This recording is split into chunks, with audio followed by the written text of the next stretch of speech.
Especialista en aire acondicionado y calefacción, todas las marcas, todos los productos y sus repuestos con la mejor financiación. Isaías Goldman, el especialista. Bulnes, esquina Pringles, teléfono 589-0033.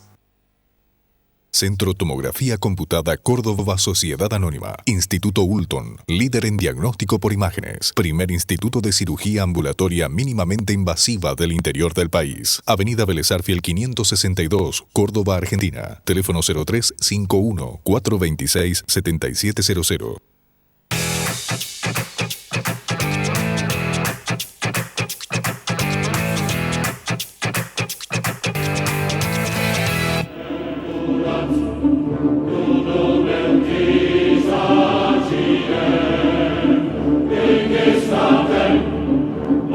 Bienvenidos a Palabra de Honor, programa de opinión general, pantalla de Canal C, martes 23 horas y varios días a la semana. Ahora hemos agregado un día.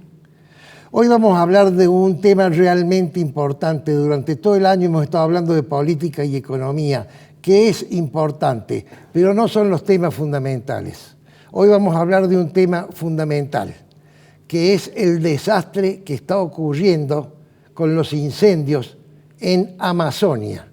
Y para ello hemos invitado a un experto en el tema, que es el biólogo Federico Copta. Federico, bienvenido al programa y gracias por haber aceptado la invitación. Muchas gracias, Eduardo, por la invitación y bueno, poder compartir estas reflexiones sobre lo que está pasando en el Amazonas. Así es. Me gustaría, para empezar, Federico, si te parece bien, que le cuentes un poco a la audiencia qué estudios tenés vos y a qué actividades te dedicas. Bien, yo soy biólogo, profesor en ciencias biológicas, egresado de la Universidad Nacional de Córdoba y vengo trabajando en el campo de las organizaciones no gubernamentales desde el año 1985. Vos sos presidente del Foro Ambiental Córdoba, que es una asociación civil desde la cual trabajamos en incidir en políticas públicas ambientales desde la ciudadanía, a partir de la generación de información técnica y el trabajo con los medios de comunicación. ¿Vos te refieres al problema en Córdoba o general en todo el país? Nuestro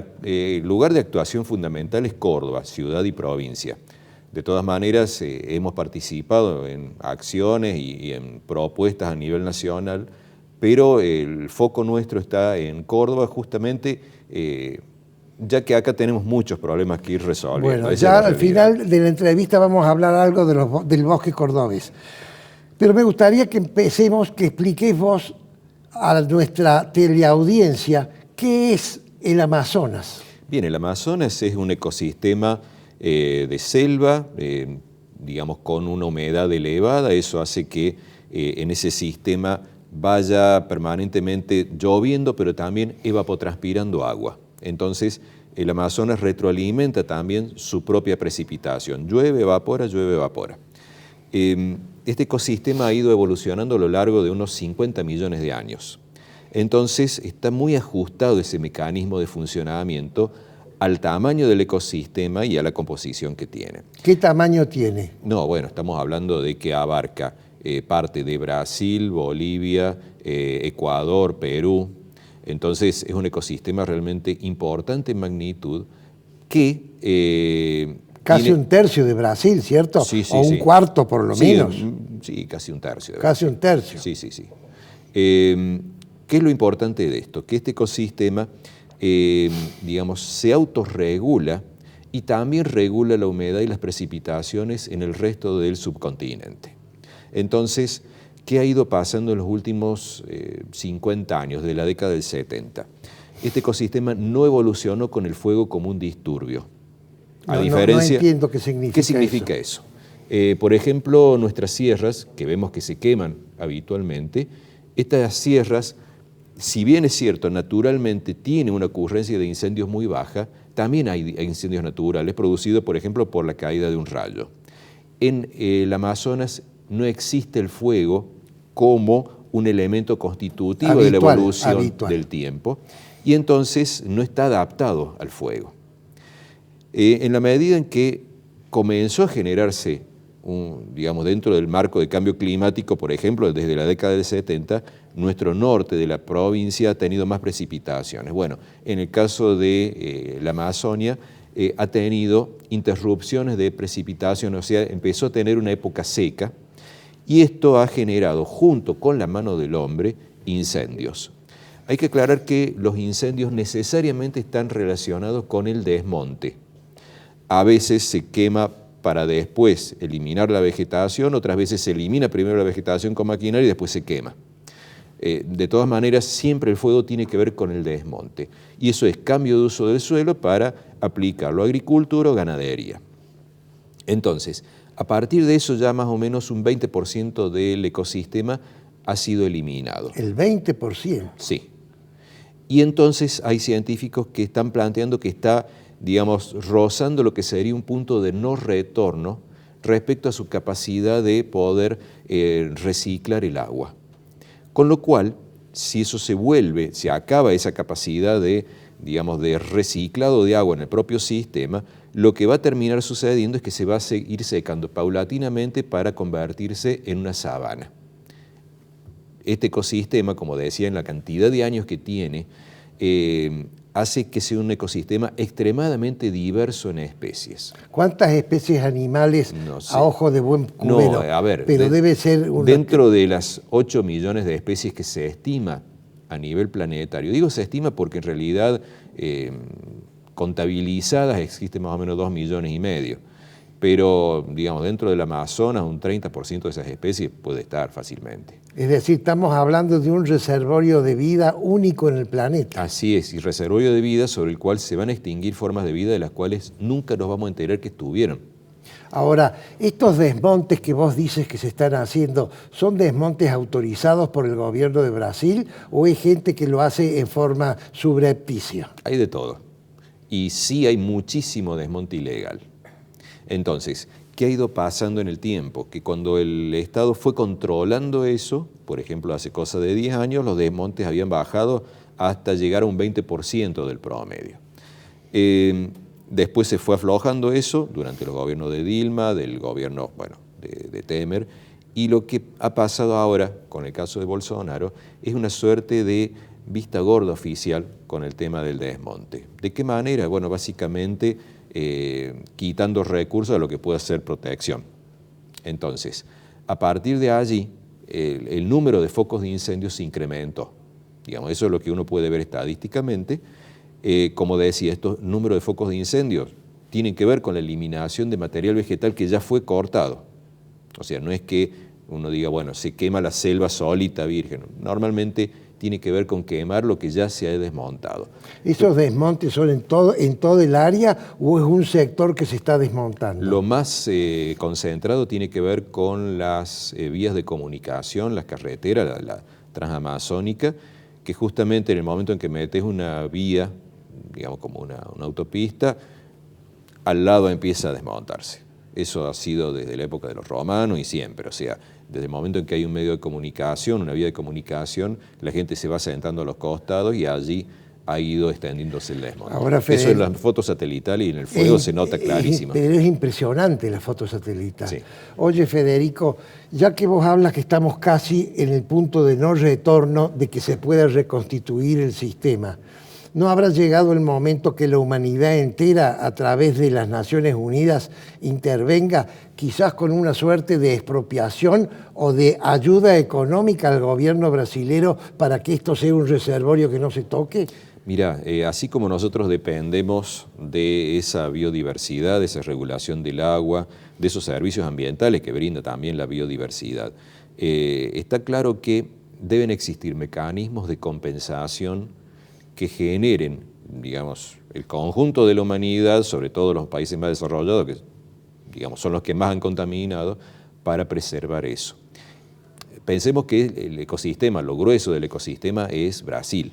Entonces, uno puede decir, bueno, que se haga cargo las Naciones Unidas. En realidad existen, digamos, una soberanía de Brasil, como lo hay de parte de Bolivia, Ecuador, etc. Pero sí sería importante que eso se vea desalentado por políticas de Estado que a su vez también estén acompañadas con recursos internacionales. Porque en última instancia es fácil decir al otro conserva que yo sigo haciendo lo que vengo haciendo siempre. Claro. De todas maneras, hay que aclarar también esto. El desmonte que se puede dar en el Amazonas realmente es comida para hoy y hambre para mañana, porque los suelos son extremadamente pobres. El grueso de los nutrientes está en la propia vegetación, no está en el suelo. En el suelo, dado que llueve mucho, con alta temperatura y tenés descomposición de materia orgánica, todos los nutrientes son lavados y llevados después a los cursos de agua. Es decir, es un sistema muy frágil, me estás diciendo. Extremadamente frágil.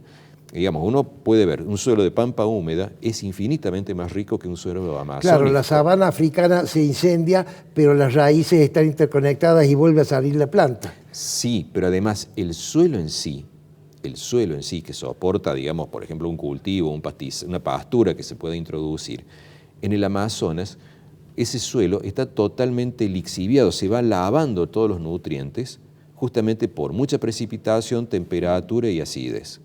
Entonces, vos ves que los suelos son colorados, duros. En realidad, eso es hierro. Lo que pasó es que el resto de los nutrientes se los llevó el agua.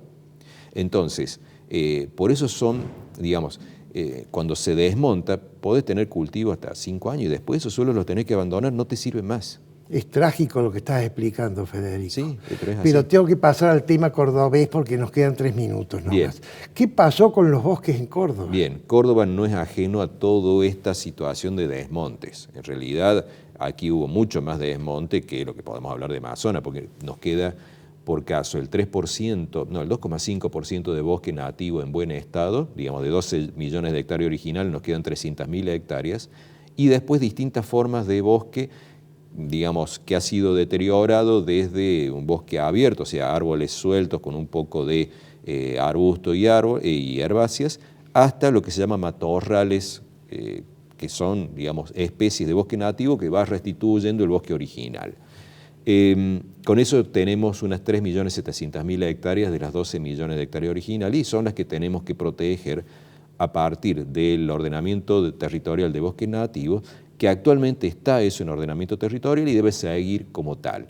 Y debe respetarse el 1.860.000 hectáreas en categorías rojo, la máxima categoría de conservación que estableció en su momento la ley 9814. Sobre esto hay enormes presiones de reducir la cobertura de bosque nativo, tanto desde el sector, digamos, agropecuario, como también del sector del desarrollo inmobiliario.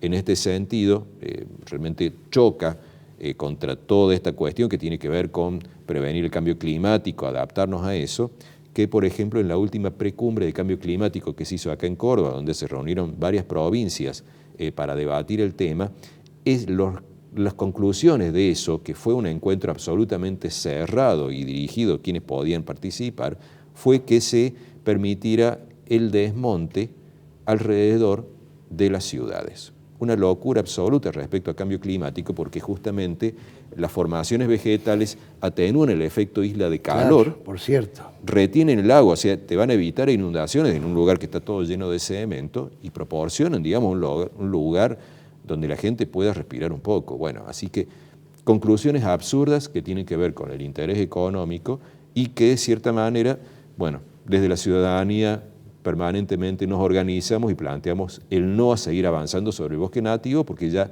casi no nos queda. Federico, la conclusión entonces es la siguiente.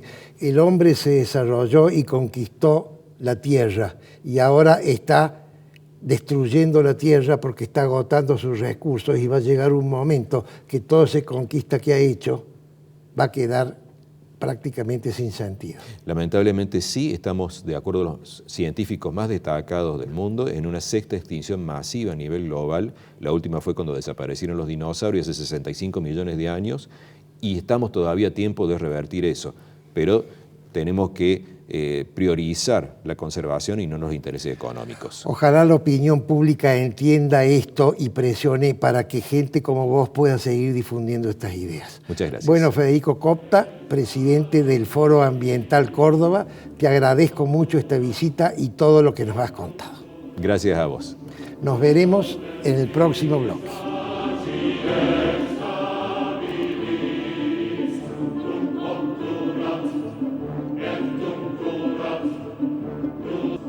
Isaías Goldman, el especialista en aire acondicionado y calefacción. Todas las marcas, todos los productos y sus repuestos con la mejor financiación. Isaías Goldman, el especialista. Bulnes, esquina Pringles, teléfono 589-0033.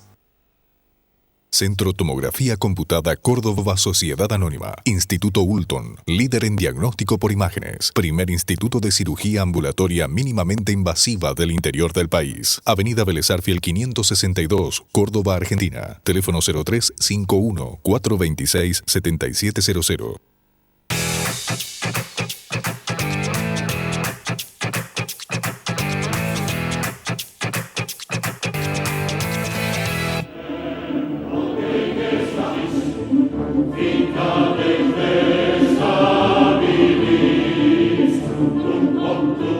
He cambiado la editorial por los sucesos ocurridos, de manera tal que les voy a pedir que me dispensen la improlijidad. Córdoba ha sido sitiada. No es la primera vez. Yo no sé cuándo se sitió a Córdoba en sus orígenes, pero puede haber sido quizás cuando vino, no sé, el general Paz. Después de la guerra del Brasil, el general Paz subió con el ejército a Córdoba, lo sacó al general Bustos, sitió Córdoba y se entronizó en Córdoba. Después vino el Tigre de los Llanos, después vino el general Paunero, el general de Mitre, vino el Chacho a sacarlo, no lo pudo sacar. Y después, por lo menos yo recuerdo cuando era chico, la Revolución Libertadora, que hubo inclusive enfrentamientos armados, tiroteos en Alta Córdoba, y en el mismo frontispicio del Cabildo se ven todavía las huellas de las balas de las ametralladoras. Y la última vez quizás haya sido con el Cordobazo, cuando la masa obrera venía de Ica Renault hacia el centro, acompañada de estudiantes, que por primera vez se habían aliado estudiantes y obreros. Córdoba ha sido sitiada por el sindicato de los taxis y de los remises. Fíjense ustedes que no es una huelga, el derecho de huelga es constitucional. La ocupación del espacio público es una cosa discutible, pero hay gente que dice si deja una vía puede ser. El cortar las vías de comunicación ya es más complicado, pero el cortar todas las vías para que la gente no pueda circular y los que están en un sector no puedan ir al otro.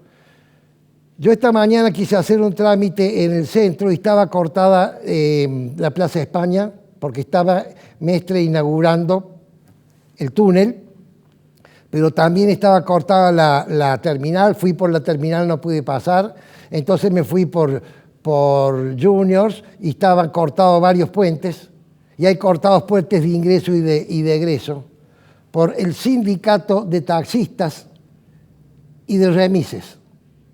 Pero este corte es un corte no de media hora o de una hora, sino que va desde las 9 de la mañana hasta las 5 de la tarde y no sé hasta qué hora va a seguir. Es decir, la ciudad está tomada. ¿Por qué? ¿Saben por qué? Porque hoy a las 4 de la tarde empezó Uber, que es una empresa que tiene un nuevo sistema de transporte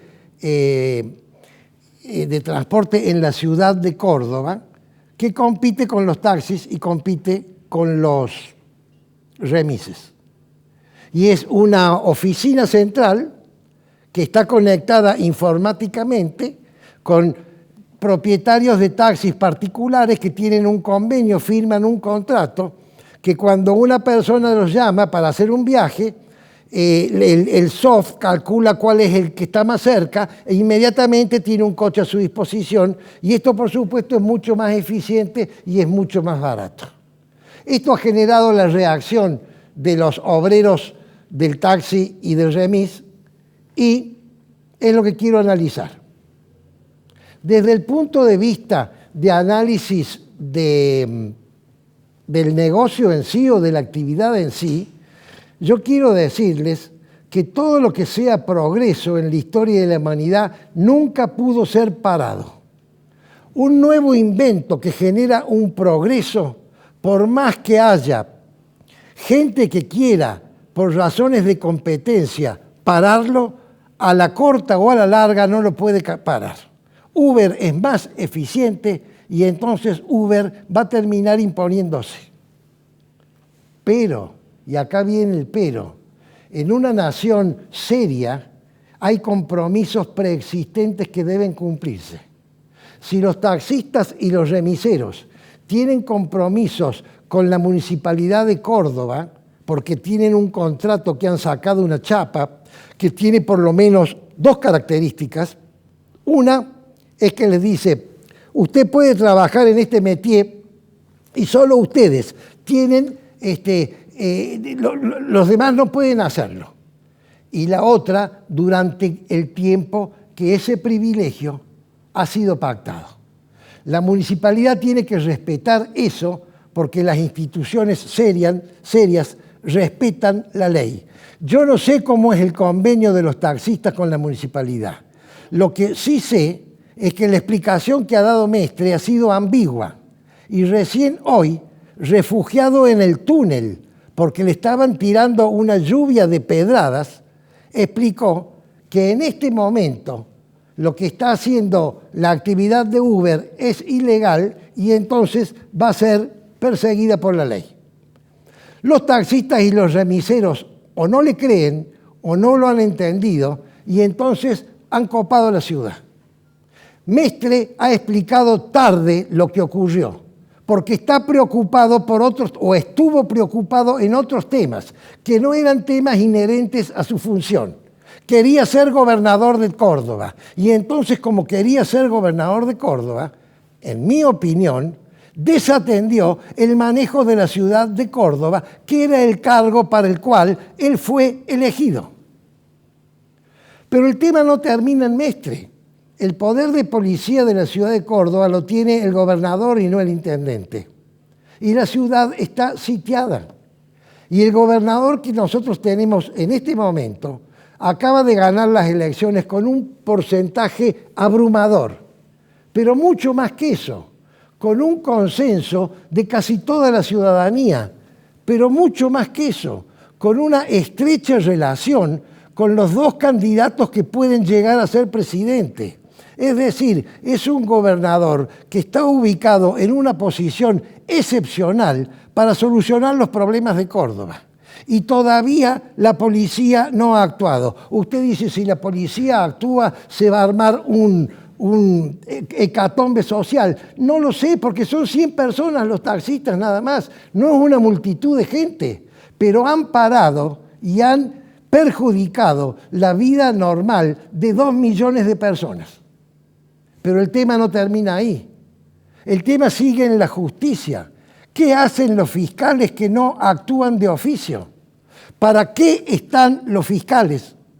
Si en una situación como la que estamos viviendo, no se levanta un fiscal y dice, señores, yo voy a actuar, por lo menos para detener a los responsables. No digo a todos los taxistas, a los responsables. Este asunto, yo lo he titulado El atropello sindical, sirve para hablar de lo que es el sindicalismo desvirtuado que tiene la Argentina, que es uno de los serios problemas de la Argentina. El sindicalismo es una cosa buena, es un invento del liberalismo, surgió en los países industrializados y donde había libertad. En los países no industrializados o en los países donde gobiernan autócratas, no hay sindicalismo o no hay sindicalismo verdadero por lo menos. Pero la politización del sindicalismo, es decir, cuando un partido popular incluye al movimiento sindical dentro del partido y le da injerencia y actuación política, que es lo que ha hecho el peronismo durante 70 años, el sindicalismo se desvirtúa y ya no es una institución que vela por los intereses del asalariado, sino que es una institución que vela por los intereses políticos de la camarilla en primera instancia. Y esto termina indefectiblemente en una institución que vela por los intereses económicos de sus dirigentes. Y a las pruebas me remito y no las voy a explicar porque ustedes las conocen mejor que yo. No todos, pero muchos de los popes sindicalistas son gente rica, por no decir millonaria, muchos empresarios, los conocemos. Y los afiliados cada día están más pobres. Pero el tema no termina ahí, el tema continúa, porque cuando el sindicalista o el dirigente sindical en su actuación pone a la institución, que es una corporación. ¿Qué es una corporación?